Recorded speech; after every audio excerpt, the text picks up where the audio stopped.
Hello दोस्तों, मेरा नाम है विकास राज पुरोहित और आप देख रहे हो विक टॉक। यदि आपको किसी की पीड़ा देखकर पीड़ा होती है तो यकीन मानो ईश्वर ने आपको इंसान बनाकर कोई गलती नहीं की है।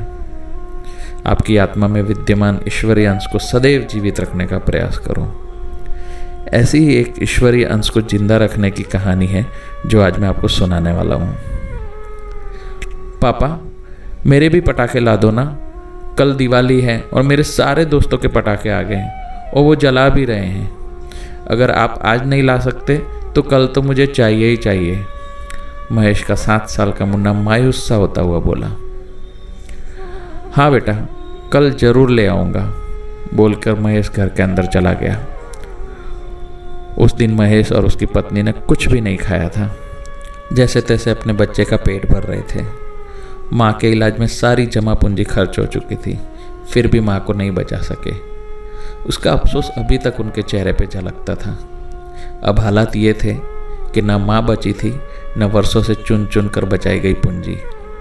बुरे में बुरा और ये हुआ कि जिस कंपनी में महेश काम करता था वो 2 महीने पहले ही बंद हो गई, तो नौकरी भी गई। महेश को नौकरी के चक्कर में हर रोज़ भटकना पड़ रहा था।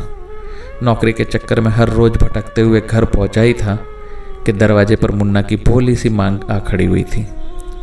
मासूम को क्या पता था कि घर के हालत क्या है। उसे तो अपने दोस्तों के साथ दिवाली मनानी थी। आज महेश की हिम्मत दगा दे रही थी। लाचार और बेबस पिता आज अपने आंसुओं के सैलाब को नहीं रोक पा रहा था। अपनी पत्नी से छुपकर घर के पिछवाड़े में जाके खूब रोया। कमरे की खिड़की से अवंतिका महेश के आंसू देख रही थी और झरझर आंसू बहाते हुए एक फरियाद के साथ ऊपर ईश्वर की तरफ देखा। न जाने कब अवंतिका कमरे से निकलकर महेश तक पहुंची और महेश को पता ही नहीं चला। आप हिम्मत मत हारिए, सब ठीक हो जाएगा, अवंतिका ने महेश के कंधे पर हाथ रखकर बोला। जब सुख के दिन नहीं रहे तो दुख के क्यों कर रहेंगे। महेश ने जल्दी से आंसू पोंछे और मुस्कुराने की नाकाम कोशिश करते हुए बोला, अरे नहीं, वो तो आंख में कचरा चला गया था। पर यह बोलते हुए भी उसका गला रूंध गया। न जाने कितनी देर दोनों पति पत्नी अपनी तकदीर को कोसते हुए रोते हुए घर के पिछवाड़े में बैठे रहे। अगली सुबह महेश ये सोचकर अभी तक घर पर ही था कि आज दिवाली है, आज कहाँ जाऊँ नौकरी ढूंढने। तभी एक सज्जन ने दरवाजे पर दस्तक दी। जी कहिए, महेश बोला। बरामदे में पड़ी ये बहुत पुरानी सी लकड़ी की कुर्सी है, क्या आप इसे बेचना चाहेंगे, वो सज्जन बोले। बेचनी तो है, इसे तो पर भंगार वाला भी ना बोलता है, महेश फीकी मुस्कान के साथ बोला। अगर आपको ऐतराज ना हो तो ये कुर्सी आप मुझे बेच दीजिए, मैं इसके पूरे 1500 रुपये दूंगा, वो सज्जन बड़ी आत्मीयता से बोले। साहब क्यों मजाक कर रहे हो, इस पुरानी टूटी फूटी कुर्सी के भी कोई इतने रुपए देगा भला, महेश आश्चर्य से बोला।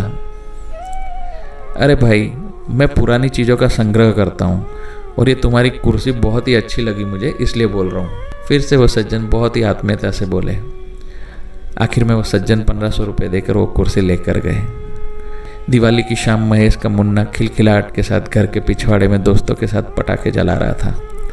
ठीक उसी समय महेश और उसकी पत्नी अवंतिका की पिछली शाम की बातें सुनकर गए वो सज्जन अपने घर की बालकनी में खड़े मुन्ना को देखकर मन मन मुस्कुरा रहे थे।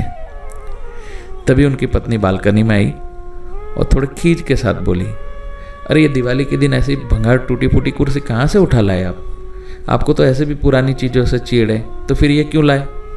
उस सज्जन ने अपनी पत्नी की तरफ मुस्कुरा के देखा और बोले, मानवता के खातिर। राधे राधे।